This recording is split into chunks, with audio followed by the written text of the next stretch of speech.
But finally, we caught them in the act of trying to be honest now by boosting these. So what exactly is going on with the FBI and how are they able to do this?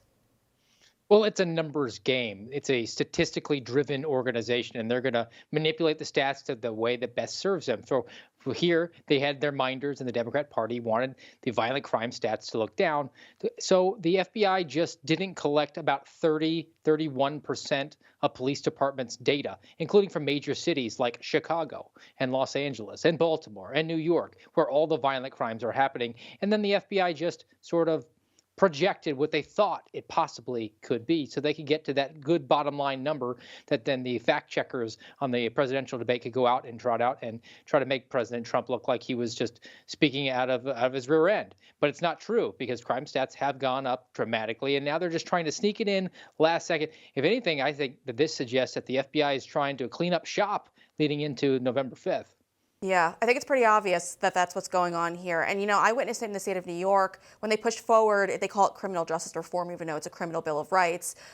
They put in like little one-liners where if you're a victim of a crime, come forward to report it. Your information's handed off to the defendant, your contact information, your address, which is used to intimidate people from coming forward and reporting crime. So they could sit here and pretend like their leftist agenda, which is criminal justice reform, is actually working when in fact it's not. They're trying to intimidate people from coming forward and reporting it. But it's no surprise, those on the left, politicians especially, have been doing this for quite some time. And they're flaunting these fake crime stats. People like the Transportation Secretary, Pete Buttigieg. He used to claim all the time on X that crime is down, but we all know it's not. And then Joe Biden just used it recently as well on the campaign trail. Take a listen. Violent crime is down to a 50-year low. The murder reached the largest ever.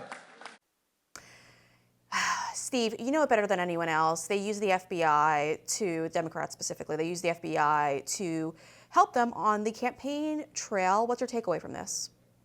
Well, everyone in that chain benefits. You have the mayors and the police chiefs of these large Democrat-run cities that benefit because they get to say, well, crime is down here. And then the FBI will take and make up their own numbers and hand it up to Pete Buttigieg or Joe Biden so they can trot out on the campaign platform and say, look, we brought violent crime down. Don't you trust us? Meanwhile, the FBI did the exact opposite with domestic terrorism. That's what my protected whistleblower disclosure was about. They took January 6th and juked the stats and took one case and made it into thousands of cases and spread it around so that they could have that narrative. It's all statistics that are fake that are driving a narrative forward that the Democrats want. They want to be able to say that thanks to their leadership, they brought down violent crime and they are fighting back against evil domestic terrorists that go to school board meetings and have a Make America Great Again hat on.